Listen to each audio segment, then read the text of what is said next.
Superman director James Gunn said that the story of Superman isn't about a superhero who came from a distant planet with superhuman strength and the ability to see women's undergarments. No, it's about Kilmar Abrego Garcia and a Maryland father, essentially. And Superman is us because he came from somewhere else and he is being thwarted by the man as an illegal immigrant doing great things as illegal immigrants like Kilmar Abrego Garcia do every single day, especially when they're having margaritas in El Salvador with a United States senator. Joining me now, Rob Bluey, who is the president of Daily Signal. Hi, Rob. How are you? See you. Thanks for having me. You've got a blue background, and I'm wearing a blue dress in your honor. Well, thank you. We love the color blue in the Bluey household, that's for sure. Is that your real last name? Of course it is. That's yes. an amazing name. Before the show became so popular, but yes, no, it's fantastic. The kids love the cartoon, that's for sure. Well, welcome to Will Cain Country. I want to talk about Superman first, and then we can talk about the Supreme Court decision.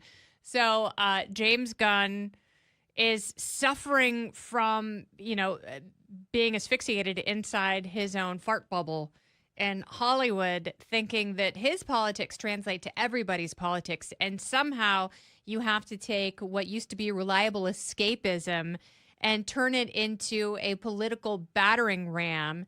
Have people like this director, and I believe he's also the co-president of DC Studios, have they not realized that the politics and the forced messages can be off-putting to audiences? You would think by now they would recognize that. I couldn't help but wonder if this was simply a publicity stunt to get the movie in the news.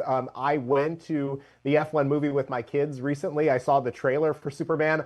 I did not get the message that James Gunn was talking about when I saw that trailer. Obviously, it was just a trailer. But I do think that the American people are tired of Hollywood dictating to them how they should think about these cultural issues. I think the American people can come to their own conclusions, and they don't need Hollywood force-feeding a message in the movie theater. And so we'll see how this goes over with audiences. I can't imagine that he's doing much good with maybe the MAGA crowd that would traditionally maybe go see a Superman movie, but maybe now turned off based on what he said. I mean, moviegoers are turned off when they're being lectured to because it's really expensive. If you go to a movie alone, it's expensive. And the only way to get people into theaters is to make them more expensive by serving booze and high-end food that you can order and consume from your seat. So it's as expensive as going to a concert. Maybe not Taylor Swift, but, certainly the Temu Taylor Swift, also known as Katy Perry. So these are really expensive endeavors, and that's the uphill fight that movie theater owners and, franchisees, they are fighting every single day. It's just trying to get people into the theater. They don't need headwinds. And no, they don't. Does James Gunn realize that he's disinviting half of the country by making these statements?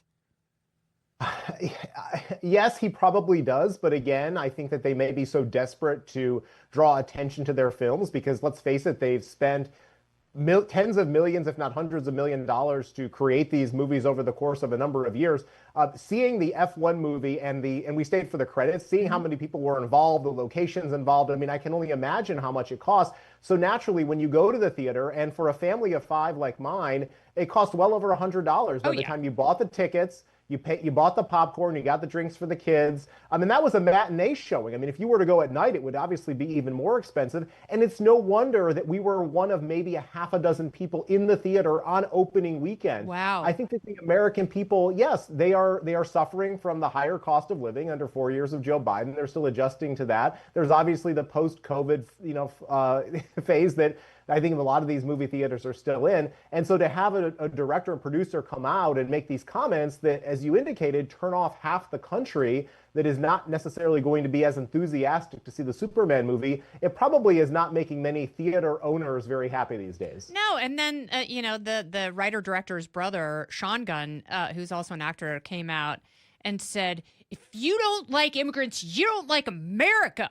And it's like, come on, man. Like, is this really necessary? Everyone has such a negative axe to grind. And, it's like they got it so right with Top Gun Maverick. And you would think that some of these studios go, oh, I see. Like, we have to stop inserting these message characters into every single movie and being so stupidly inclusive that you can't escape when you are a part of this indoctrination. Or indoctrination, sorry, I added too many syllables to that.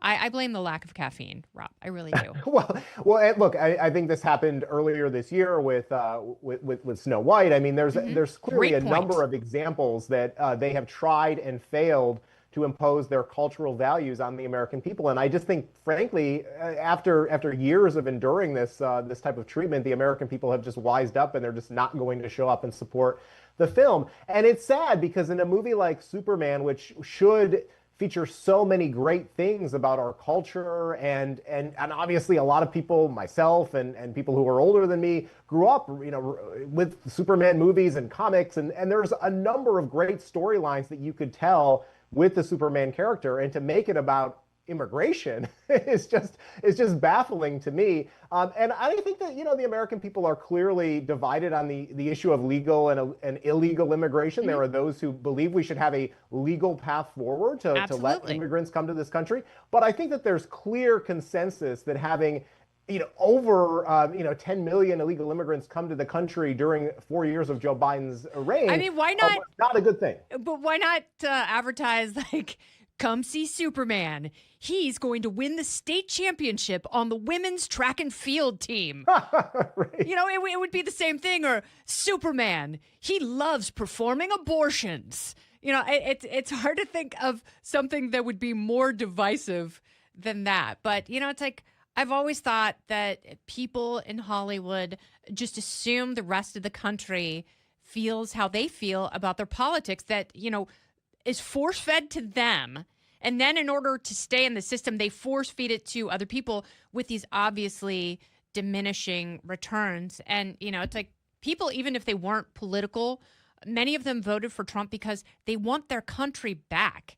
They want normalcy because and correct me if I'm wrong, but especially in big cities, what we're being fed is abnormal. Like, homelessness, like rampant homelessness, and illegal prostitution will be codified in New York City. And I am not against consensual acts between adults, but these type of things, open air drug markets, will be codified by Zoran Mamdani if he is elected mayor of New York City. And that was the backlash. That's why people voted for Trump, because they were voting against that. Are we more out of equilibrium than we thought we were last fall?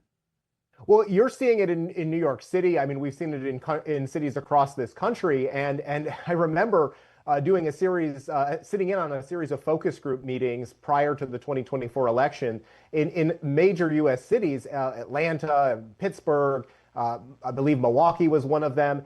And we consistently heard from voters who said that crime was top of mind for them because they had seen not only the consequences of having illegal immigration really wreak havoc on their cities, but just the lack of enforcement from some of these George Soros rogue prosecutors that frankly, just turn the other way when it comes to some of these crimes. We just featured an interview with Jason Miyares, who's up for re-election in Virginia as the Attorney General, and he's talked about how some of the policies in the Commonwealth of Virginia have led to all sorts of crimes being committed by individuals who are let out of prison early. So yes, there are consequences to this. I think that it's one of the reasons you've identified that Americans backed Donald Trump, probably why he was able to make some gains among Hispanic and Black voters who were just tired of the same types of policies they heard from leftist politicians year after year. And they're also tired of being condescended to and being told that, you are expected to be dependent on the government. And so what happens is when you create that level of dependency, it doesn't fund itself. So taxes have to go up. And that's a big issue for people, because when you have such overwhelming tax debt to the point where it compromises other choices you can make as an individual and as a family, That's one of the things that makes people sit up regardless of their racial makeup and ethnic background. It makes them sit up and say, I want my money back. Like, I want my choices back. And if you have a Democrat Party that's like, we're only going to make the federal government bigger, and we will demonize anyone who tries to dismantle the deep state and the size of the government and the bureaucracy, we will blow up Tesla dealerships if you try and dismantle that, because we want more power, we want more control.